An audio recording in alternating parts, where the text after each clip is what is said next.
Que outros benefícios você percebeu e percebe com as práticas de meditação? Eu percebo nitidamente a diferença. As pessoas me entendem como quem é próximo de mim falando, é muito disciplinado. E eu acho que isso foi um processo de amadurecimento e de observação. Eu consegui, em algum momento da minha trajetória, perceber nitidamente a diferença entre hoje, cara, hoje não vai dar para meditar. Amanhã meu dia é diferente. Consegui ter essa percepção clara, óbvia. Porque uma coisa é você pegar entrar na internet e pesquisar os estudos científicos que falam sobre os benefícios da meditação. Tem um monte. Cresce o córtex pré-frontal, faz não sei o quê, aumenta a área do cérebro. Cara, legal, mas o que isso muda na minha vida? É isso que eu consegui observar mais. Então, de um dia que eu não faço meditação para o dia que eu faço, é perceptível que eu fico menos ansioso. Eu consigo sentar e fazer o que eu me proponho a fazer. Eu preciso fazer o podcast dos meditantes. Sei lá, se eu não tivesse praticado ontem, e eu pratiquei hoje de manhã também, seria muito fácil eu sentar aqui e pensar, mas isso não é minha rotina. Isso aqui não é exatamente... Nessa hora, eu costumo estar fazendo outra coisa. Que horas que eu vou fazer essa outra coisa? Seria muito fácil da minha mente, da minha atenção, ela estar meio que sequestrada. Ela está em outro lugar. Então, assim, o estado de presença, ele fica é muito fácil eu perceber que isso muda. Eu consigo ficar mais focado em uma coisa de cada vez. Eu consigo deixar minha mente presente onde o meu corpo está presente. Então, não ficar eu aqui e a mente lá. Então, isso é perceptível. Com isso, a ansiedade diminui. A ansiedade é esse excesso de futuro, né? Essa mente divagando e criando cenários. Eu consigo ser uma pessoa menos irritada, eu diria. Quando a gente começa a não se sentir no controle da situação, isso é irritante, né? A gente se sente impotente. Claro. Eu não vou dar conta? Não é possível. Isso estressa. Né? A raiz de toda agressividade, a irritação, uma dessas formas, é o medo, né? A insegurança. Você acha que você não vai dar conta, você começa a reagir. Então, eu consigo ver isso no meu dia a dia, na minha rotina, que para mim é essencial, assim. Para mim, ter uma rotina mais leve, para mim é essencial. Estou com um bebezinho dentro de casa e para mim é um absurdo. Tipo, eu não posso perder a paciência com um serzinho que depende 100% de mim. Nem que ele chore o dia inteiro. Eu preciso estar com a cabeça no lugar para cuidar dele com carinho, com a cabeça no lugar. É bacana isso, porque às vezes a gente quer estar no controle, né? Eu fazia um treinamento um tempo atrás que ele falava assim, que o único controle que a gente tem é do nosso mundo interno. Em partes, né? Hoje eu diria assim, em partes, né? Em partes. Mas, e aí, com a prática de meditação e tudo mais, hoje em dia eu falo assim, eu não consigo mandar nem no meu cachorro. Não adianta, porque não, a gente vai percebendo o que pode ser controlado, o que não pode ser controlado. E como a meditação flui dentro disso, né? E eu estava ouvindo aqui os teus benefícios, e eles estão ligados a essa questão da própria organização pessoal, né? Eu consigo estar aqui agora. É uma forma de organização pessoal? Faz sentido isso? Né? Faz total sentido. Porque uma das grandes dificuldades das pessoas fazerem organização pessoal. Eu uso agenda, mas eu não faço o que está lá. Eu não consigo priorizar. O que é priorizar? Me dá a impressão que as pessoas acham que priorizar é definir o que é mais importante. Não, priorizar é você tomar a decisão do que você vai fazer primeiro. Isso que é priorizar. Sim. Mas aí as pessoas olham para uma lista de prioridades que ela fez ali. Quando tudo é prioridade, não existe prioridade, né? E ela não consegue olhar e decidir. Eu vou fazer isso. Só isso. E resolve isso. Ela olha para a lista e ela paralisa. Então, eu vejo que estar presente, estar aqui agora e se dedicar a uma só coisa por vez, as pessoas têm essa dificuldade. E isso não é uma falta de organização pessoal. Às vezes está organizado, mas se você organizar e não usar, você não pegar isso e fizer alguma coisa com essa organização, a organização por si só ela é muito ineficiente. A lista de tarefas não resolve nenhum problema. Ela te mostra todos os problemas. Quem resolve o problema é você. É quando você age, quando você faz, aí você resolve o problema. Mas a lista em si, ela é apenas ela é passiva. Ela está ali para te dar um suporte. Só que você tem que agir. Você tem que usar ela como uma ferramenta para você agir de forma mais focada. Se você só faz a agenda, só faz a lista e deixa ela lá e não olha para ela de novo, é o tal do planner. A galera adora um planner. Começo de ano todo mundo compra planner. Sim, vou comprar esse aqui que tem as metas mensais, semanais, dá para ver uma semana inteira numa página só e tem, cara, planner é tipo uma agenda gourmet, assim, né? Valores exorbitantes para um planner. Eu falo, gente, eu não entendo isso.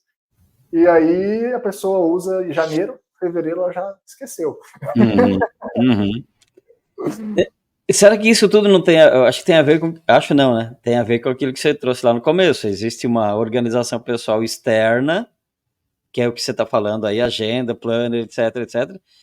Mas se não há uma organização pessoal interna, o externo não sai executado. Me parece isso, é isso, né? Sim, faz todo sentido. Uma vez, foi de forma intuitiva, tá? Eu não foi uma cagada, como poderia dizer. Foi por acaso. Eu fui treinar meditação e eu estava já estudando muito sobre organização pessoal e me foi apresentado o conceito de caixa de entrada. O que seria caixa de entrada? Estamos aqui conversando e você vai e fala para mim, André, eu li um livro de meditação muito bom, tal título. Peraí, eu vou lá, interrompo aqui um segundo a nossa conversa e eu anoto o nome desse livro que você falou. Então, esse é o conceito de caixa de entrada. Surgem as dispersões, surgem as ideias, e você não pode se dar o luxo de perdê-las. Você tem que anotar. Onde é que você anota? Na sua caixa de entrada, tá ali. Quando terminar, quando você puder, você para e olha a sua caixa de entrada. Deixa eu ver o que tem aqui. Nossa, aquele livro. Vou anotar aqui para eu comprar.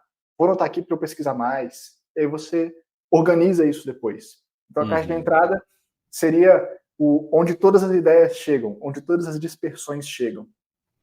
E eu estava conhecendo esse conceito e um dia eu sentei para fazer meditação. E eu estava numa época que eu queria fazer meditações mais longas, 10, 15, 20 minutos, que começa a ficar um pouco mais desafiador. E aí eu peguei meu celular, peguei um bloco de notas na época ali, deixei ele na minha frente e comecei a fazer meditação. E aí veio as dispersões. Tem que fazer tal coisa.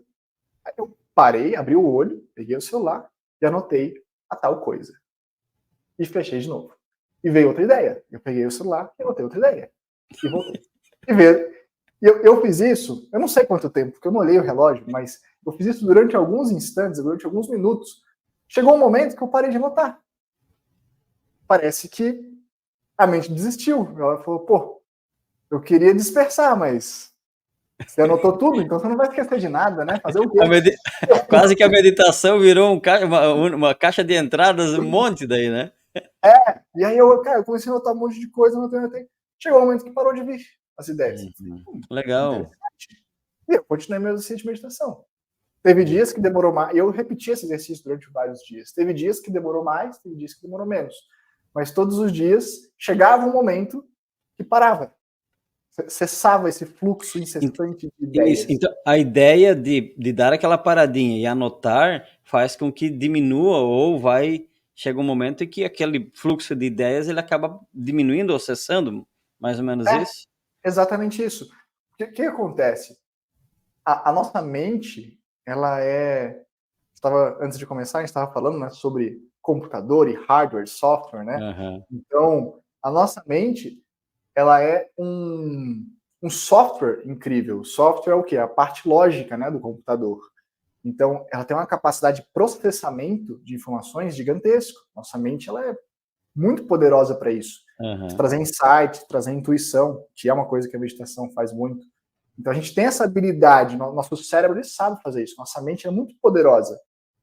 Porém, nós desperdiçamos esse potencial quando a gente quer usar o nosso, esse grande software, esse grande processamento para armazenar. Armazenar é lá no disco rígido, né, do computador, é lá na memória. Então a gente pega e começa a armazenar. E aí, ao invés de anotar as coisas e deixar minha mente livre para ser criativa, para ser intuitiva, eu fico pensando, hoje tem que gravar podcast. Não posso esquecer, tal horário tem que gravar podcast. Tá bom, agora eu vou estudar. Nossa, tava quase esquecendo do podcast. Ó, não tá na hora ainda, mas eu tinha esquecido já. Então, agora, tá bom, então eu vou estudar.